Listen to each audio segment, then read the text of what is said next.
The following program may contain coarse language, violence, nudity, mature subject matter, or scenes which may not be suitable for all viewers. Viewer discretion is advised.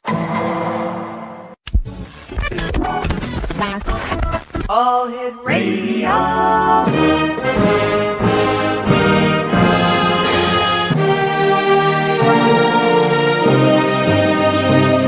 Welcome to the X Zone, a place where fact is fiction and fiction is reality. Now, here's your host, Rob McConnell. And welcome to another edition of the X Zone. I am Rob McConnell, coming to you from our broadcast center and studios in St. Catharines, Ontario, Canada.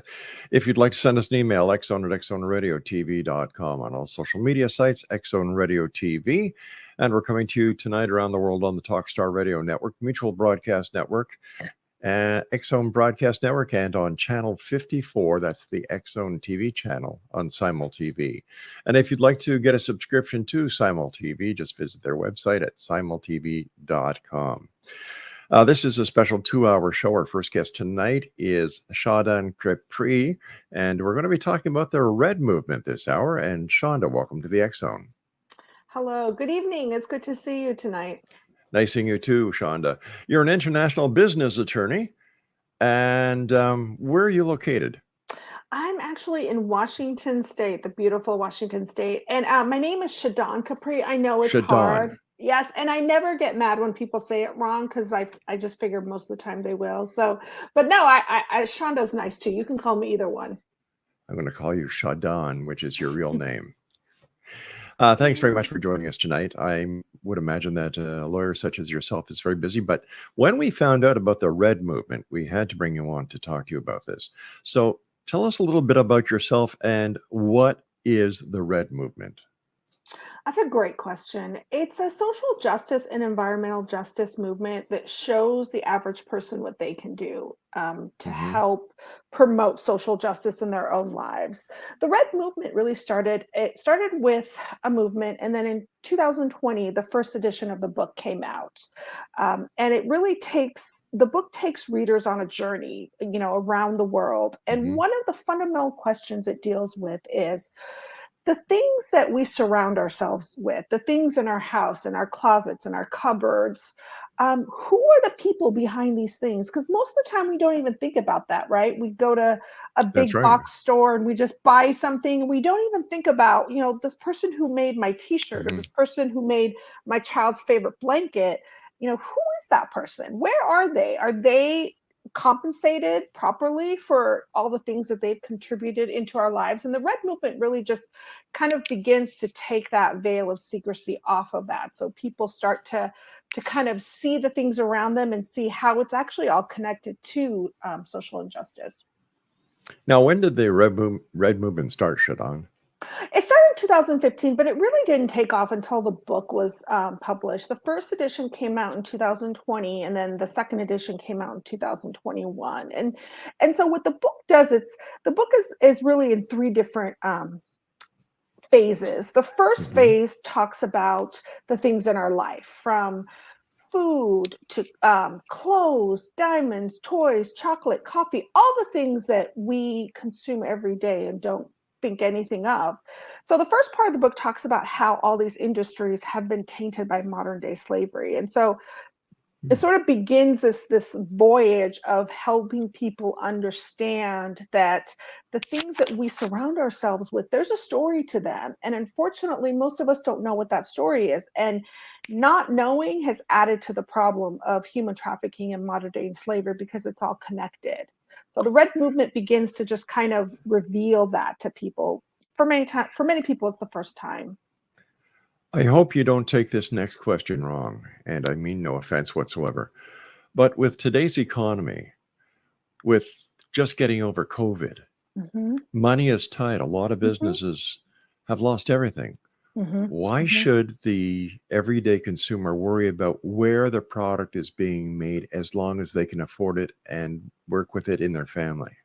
That's a great question. It's a question I see all the time when I do interviews. People ask me that question, and it's a fantastic question. And what I do is I try to bring it down to a way that everyone can relate, like clothes, right? T-shirts. let's say that you need a new t-shirt. So you go to Mhm. your favorite store and you see this t-shirt's on sale. It's $7. That's great. That's a Right. great deal. Who doesn't want to pay $7 for a t-shirt?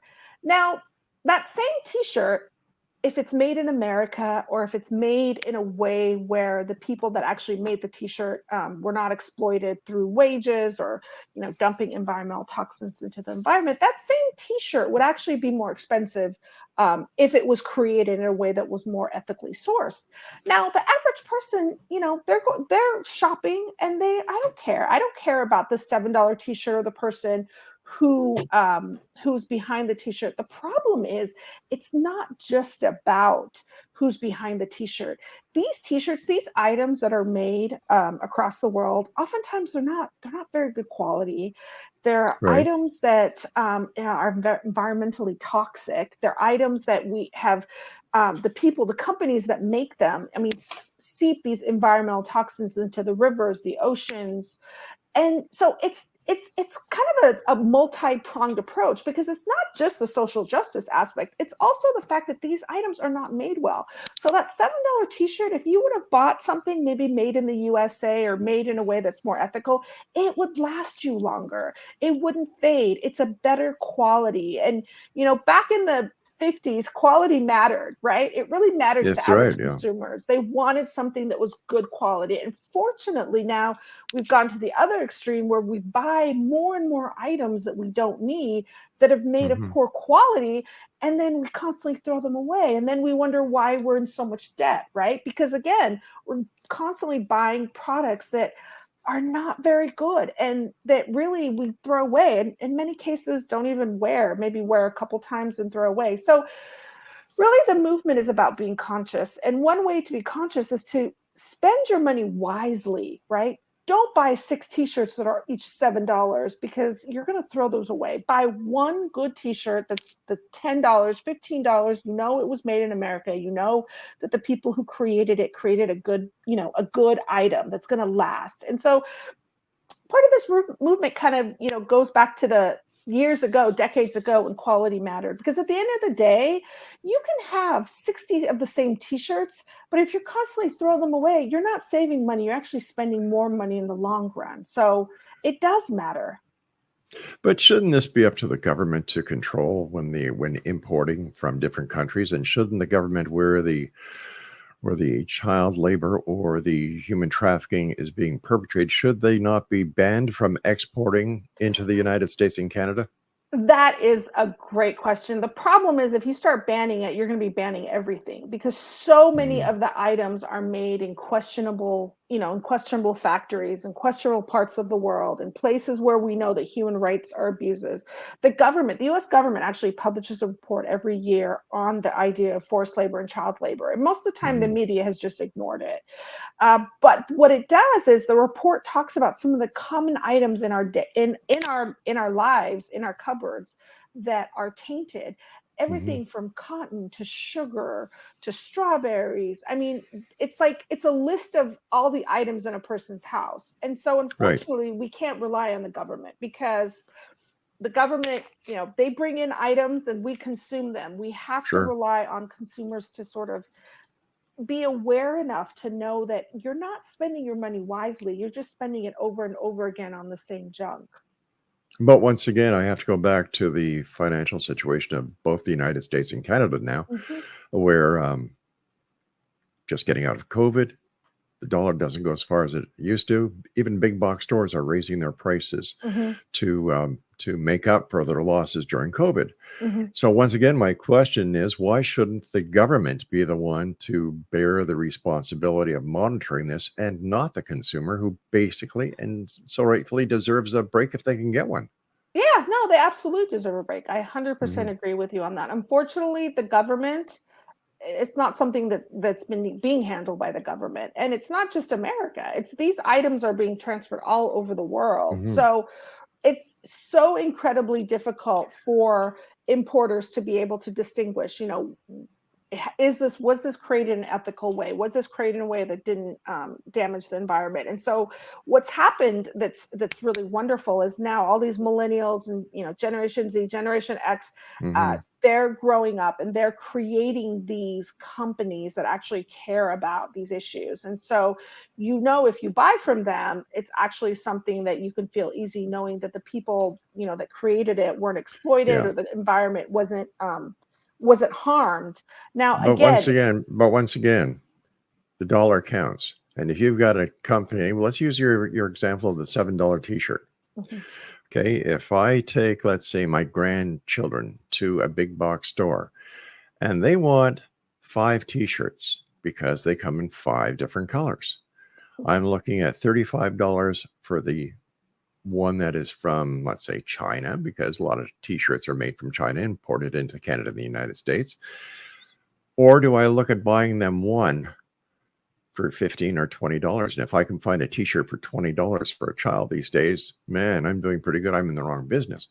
So as a consumer, once again, I look at $35 for 5, or I look at 2 for $30. I'm going to go with the $7 shirt and say, well, you know what? I really feel bad that these injustices are being done outside of Canada, the United States. But as a consumer, I need my dollar to go further. So why would I understand what you're saying about the quality. I understand what you're saying about the manufacturing. I understand what you're saying about the labor. But as a consumer, I hate to say it, but it sucks to be you. I want my shirts. Right. And really, as a consumer, a child, let's use your example, the grandchildren that see the 6 t-shirts. What I would do if I was in that, Sarah, is I would explain to my grandchild, you don't need 6 t-shirts that are all the same color, different colors of the same. I mean, that's absolutely something you don't need.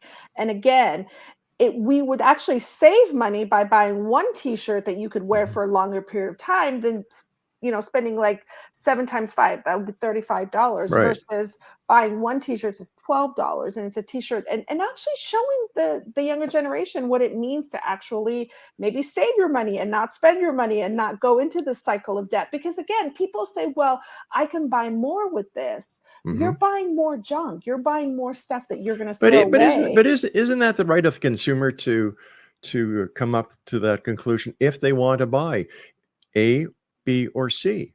Which is fine. If that's ultimately what they want to do, that's fine. But the problem is most people don't know that that's what they're doing. Most people don't know that some of the items that they're supporting actually help advance social injustice. And this all right, hold on here. Want to know. Okay, hold on. I've got to take a break. Please stand by. X Zone Nation will be back on the other side of this break as we continue talking to our very special guest this hour, SHADAN KAPRI. Did I get the name right? SHADAN. Close enough. All right. Sorry about that. Her website is the red-movement.com. SHADAN.com. All right, we'll be back on the other side of this break. Don't go away.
Exo Nation, SHADAN KAPRI is our special guest. She is with the Red Movement, red-movement.com.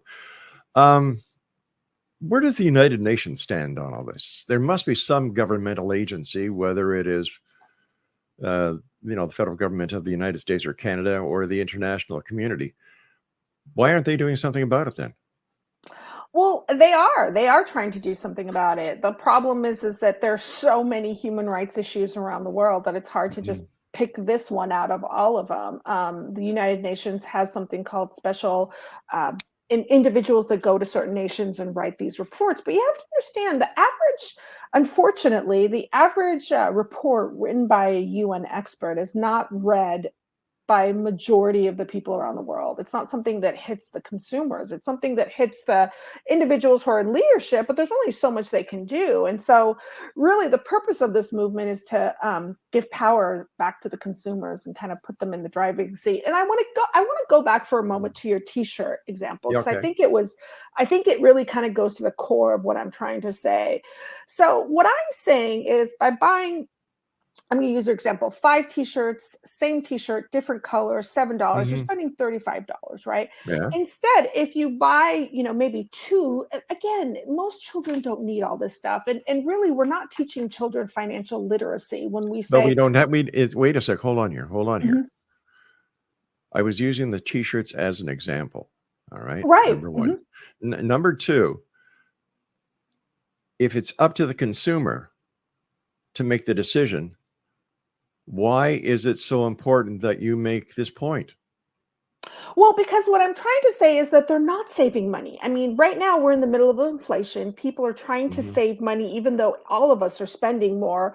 But by spending more money on items we don't need, or essentially junk, or items that are going to degrade and we're going to throw it away, we're throwing Right. money away. We're actually throwing money away. And that's, I think, the difference between, oh, my dollar goes further, or I'm spending all this money on things I don't want to impress people I don't even like. I mean, at the end of the day, you're actually I get saving. it. I think the main gist is here that you want the dollar, the consumer dollar, to stay within the United States and not go to That is outside manufacturers. absolutely, that is one of the solutions, is for the consumer dollar to stay with the United States. The other solution is to Well, buy from brands and companies that produce items in an ethical and environmentally conscious manner. So there's different ways. you go to IKEA today, and even though the box is stamped IKEA, the products are made in China. But consumers know that. Once again, their dollar goes further. So, and if the cost of the US products and Canadian products are higher, all the manufacturer has to do is lower the prices and they'll get more sales. But once again, as a consumer, if my grandson, who's 8 years old, wants 7 t-shirts because they come in 7 different colors compared to 2 t-shirts, one of each color, I'm sorry, the grandchild wins all the time. Well, and the grandchild is learning that it doesn't matter. You just buy exactly what you want, whether Right. you That's need that's your it. right. That's your right. Well, That's your it's right. definitely a right, but are we teaching the next generation the tools they'll need to actually do well in this world? I mean, yes, you can buy 7, you can buy 20 t-shirts for that matter for your right. grandchild, but isn't the job of a, grandparent also to kind of help nurture and mentor and help the Oh, child? you're so right. You're so right. And if you teach the grandchild that just because it's not made in the United States or Canada that you can get more bang for your buck, he's going to go for more bang for his buck. Or you could say, we want this to be made in a way that provides jobs for people that are fair. And so do you want to get 5 t-shirts for $7, knowing that maybe it's questionable, the ethical way that it was made? Or would you rather buy 2 t-shirts for $10, let's say, and know I, that they are made in America and made in a way? I think most kids are actually, if you give it to them in terms of sort of a moral dilemma, most kids are really good kids. They don't want people to be exploited just so they can have more stuff. Now, I understand. you show me a child of 7 or 8 years old who can envelop and embrace the idea of child labor. I'll be very surprised. Right. So this movement isn't really for the child or the 7 to 8. Okay. This is for the parent. This is for the person who's making the decisions in the house. Hopefully, all the decisions are not being made by a 7 or 8-year-old, because then you got trouble when they hit the teenage years. This movement is really about, it's for the parents who are out there buying items, and Okay. and they care. They want to know. Now, not everybody wants to know. Not everybody cares. A lot of people like to go down to the dollar store and buy $100 worth of junk that they may or may not use and then throw But away. okay, And we that's call it junk. fine. We call it junk. We call it junk. Mhm. All right. But there are a lot of people out there on social assistance where that $100 goes a hell of a lot further than it would going to a big box store and just buying something that says made in the USA. Right, right. So And aren't again, we aren't no, wait a second here. What right do we have, you as an advocate, me as a member of the media, to tell mhm, these people, no, you can't buy that, even though you don't make the salaries that either you do or I do. mhm. Going to the dollar store is supporting, you know, uh, people who get exploited all the time. Do you really think that we have that right? Because as far as I'm concerned, when we start telling people who are less fortunate than us not than us, that they don't have the right to buy what they need with what they have, I think society's in one heck of a mess. Well, the issue is not whether we have the right or not. The issue is the consumer aware? Now, once the consumer is aware and they Mhm. decide, "Hey, I don't care. I don't have the money to be Yeah. spending all this," and that's fine. That's for each individual person to make on their own. And there are consumers out there that, like you said, they're on limited assistance, and so going to Mhm. the dollar store, yes. But this movement is really more about awareness than it is about telling people what to buy. Now, if they know that this Okay. item is made in China and it's Mhm. questionable how it was made and they still want to buy it, that's fine. They can buy whatever they want. But really, this movement is for the people that don't know and actually would care to know if the item is made in a way that's questionable or not. It's not for every single person. And it's Right. definitely not geared for people that are really struggling, that need to go to the dollar store, or need to go to, these stores where they can get a better Mhm. deal. It's not really meant for them. It's meant for the person that actually has the means to go and spend their money in other ways and cares Oh, about I see. quality, cares So about so it's how it's so made. it's so it's targeted towards the people who have the money. It's targeted towards the people who have money that actually care about these issues. Now, you can have money and not care about these issues, and that's Mhm. fine too. There's a lot of people out there like that. But there's also a group of people that really do care about these social justice issues, that care about leaving an environment for their kids and grandkids and great grandkids that they can be proud of, that care Mhm. about living in a world that doesn't promote, human trafficking or modern day slavery. There is a segment of society that cares about these issues and they're willing to vote with their dollar. And what this movement does is it supports them and it gives them advice on where they can do that on the different websites, the apps, the brands Mhm. that do care about these issues and are willing to, put So time is in. this movement a lobbyist organization? No, no, it's absolutely not a lobbyist organization. No, essentially it's a nonprofit movement. It's made for people, and there's a lot of people out there who, Mhm. for religious reasons, for personal reasons, for moral reasons, care about these issues and want to know that they are not contributing contributing some way Mhm. inadvertently. This movement is really for them. So why isn't it the responsibility of the big box store, the retailer, to bring in only products that are made with ethical standards instead of um, the child abuse, the child labor laws, and everything else that we're talking about here? Why don't they do that? Should it be the consumer's responsibility?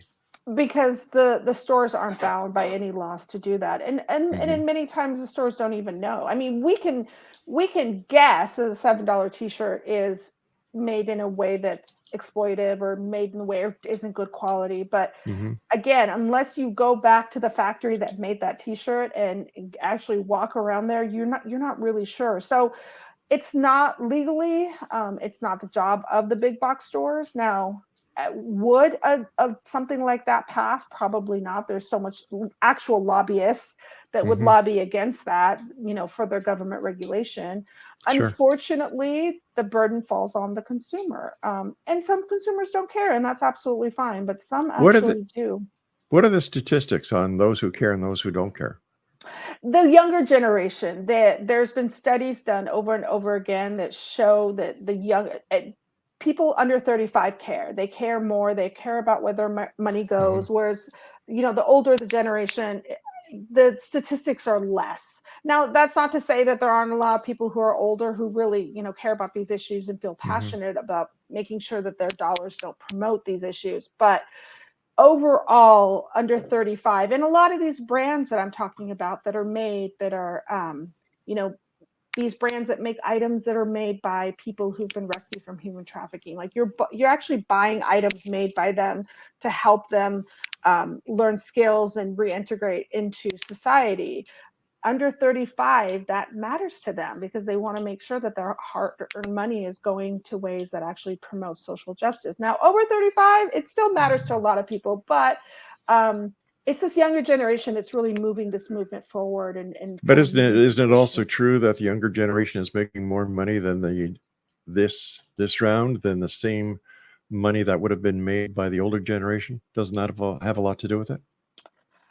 I don't think so. That's not what the studies say. The studies say it's not really about making money. And as you know, every industry is different. I mean, when you say younger generation, a lot of these younger generation kids are coming out with a lot of student loan debt. So yes, maybe they are making more money, but they also have greater amount of debt that they're paying off. It's just about whether social justice is something that's important. It's at the forefront. For some people, the younger they are, it's more at the forefront. If we looked at the whole Black Lives Matter, it was mostly pushed forward by a lot of really young people. And so those are the people that these issues matter to them. And those are the people that sort of either push these problems forward or they do nothing. All right, stand by. We've got to take a break at the bottom of the hour. Exonation, the website to check out is www.red-movement.com. We'll both be back after this break. Don't go away.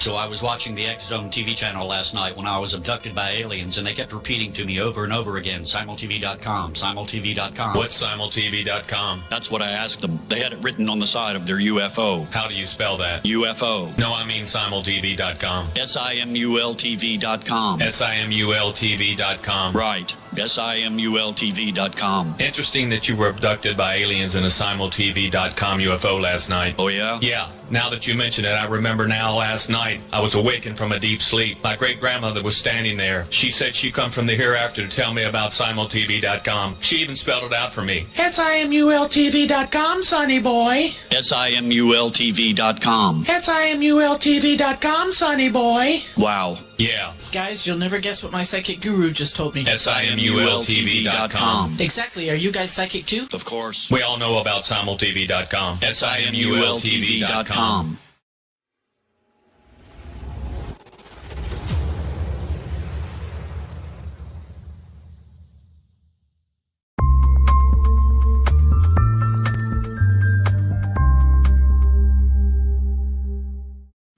Exonation, Shonda KAPRI is our special guest. Red-movement.com is their website. How do we know that we're going to be getting better quality if we buy from the U.S. Or Canada instead of outside of the countries? Well, there's laws in the U.S. and Canada that determine, fair wages, that determine working conditions, that determine, the EPA, what we can dump into the oceans and waters or not. Those same laws don't apply overseas, and they're not uniformly enforced like they are in the U.S. But don't U.S. companies and Canadian companies break these laws as well? Possibly. The problem is if you're a company in the US or Canada and you break these laws, there's big fines that you end up paying. And so Right. the chances are statistically less. Now, are there companies in the US and Canada that break laws? Oh, of course there are. There's companies that don't pay taxes. Sure. There's a lot of these issues. Hmm. But again, there's stiff fines and there's laws and regulations to make sure that these things don't happen. Whereas in other, especially third world countries, these laws and regulations are not in place. So my point that I'm trying to make here is if the government is policing what happens within the US and Canada when it comes to these manufacturers, the wages, the employment conditions, and so on, why don't they also take an interest in what is coming into the country in order to stop it at the border instead of letting it come into the store where we now have to give consumers a choice of either, well, it's either your dollar goes here, your dollar goes here, stay in, put your dollar in Canada and the United States and stop paying better prices for cheaper quality because they can't afford the prices of the Canadian or US product. It's, Mhm. why doesn't the government or why doesn't somebody do something before it even gets here to stop that problem?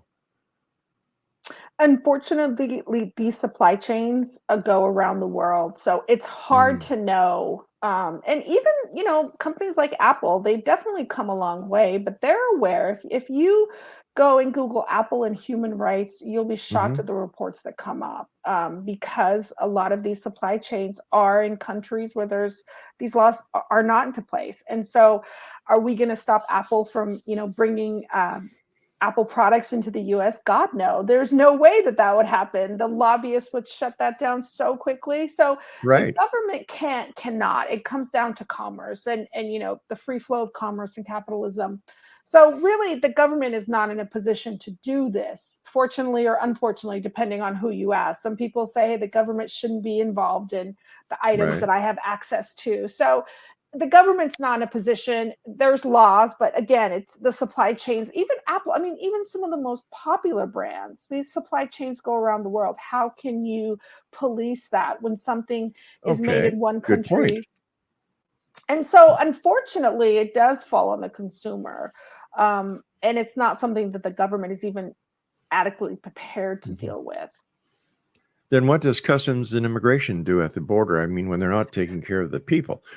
I know for a fact that they inspect mail, they inspect product coming into the United States and Canada. So what would be so hard? They and I know for a fact that they look for shipments coming in from countries where there's copyright violations on products, and they seize that. So why wouldn't they do it with the rest of the products?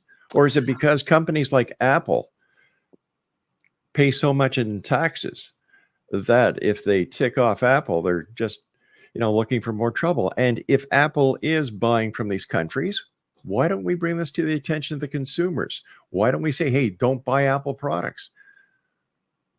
Well, Apple's a great example. I'm glad you brought that up because years ago, about 10 years ago, there were some big name issues that happened. There was some explosions that happened in Apple factories or third party factories that Hmm. Apple was working with. And so Apple is one of those stories that actually they've come a long way. They've actually put together like a human rights board in Apple to actually go and look at these companies, these third world suppliers. And Right. and the problem is that they know you're coming. So of course it's going to be that day, things are going to be, Hmm. in the best situation. So you cannot stop commerce. The government is not in a position. If that's the case, then pretty much everything that comes from China would have to be seized and returned, and that's just not something that's going to happen.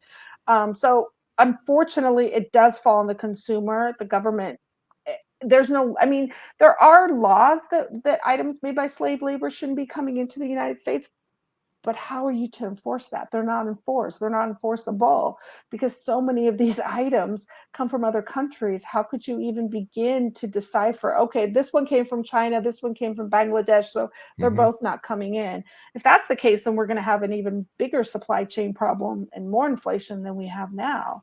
So it's really, unfortunately, not up to the government. It's not something the government can do. It's up to the private individual. And it's whether it's something that's important to them or not. Really, that's what it comes down to. What was it that, happened that you decided to do what you're doing as far as consumer rights?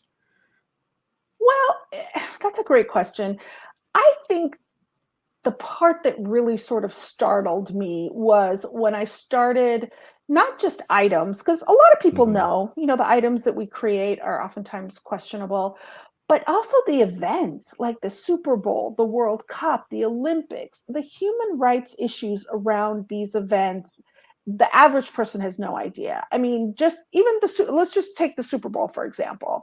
Okay. It's widely known that the Super Bowl is one of the largest human trafficking events. Many young women from 14 to 18 are trafficked into the city where the Super Bowl happens. The FBI, they've done joint investigations, they've done task force, they've Hmm. they've uncovered girls, runaways, some of them who've been kidnapped. So these events, I think that's what kind of startled me, because when I started researching this, I just saw how embedded these problems are. Same thing with the Olympics.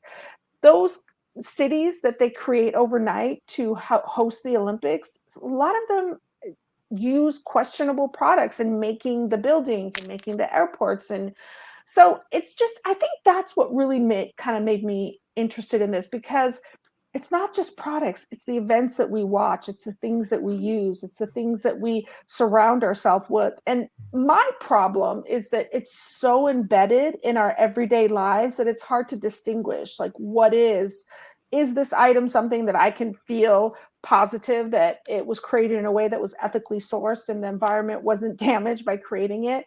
That's the problem. And so there are brands that I go to that I like to do a lot of my shopping from, and also Hmm. buying secondhand. It's one of the best ways to decrease the carbon footprint.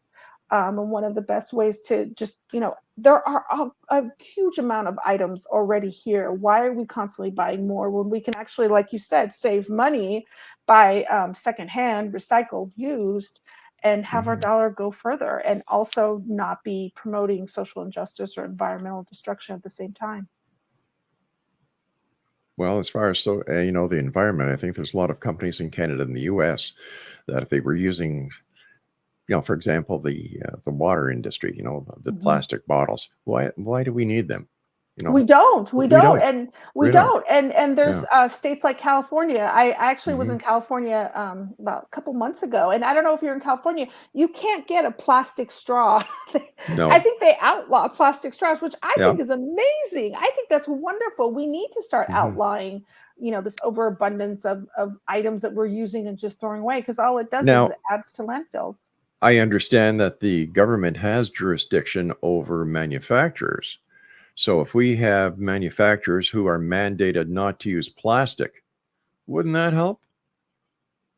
Right, but that's something that, again, is easy. I can look at something and see if it's plastic or not. I mean, that's something Yeah. that's easily, Hmm. anyone can look at that and know. Right. But a T-shirt, how would you know? I mean, how, unless, yes, it's made in Bangladesh, but unless you went to the actual factory, it was made in Bangladesh, how would you possibly know? And by cutting off trade with Bangladesh and China and India, then you think inflation is bad now, it's going to even get worse. So Well, again, it wouldn't get worse if US companies and Canadian companies, made better products for less money and help the consumer instead of forcing the hand of the consumer to go to these alternative purchase points.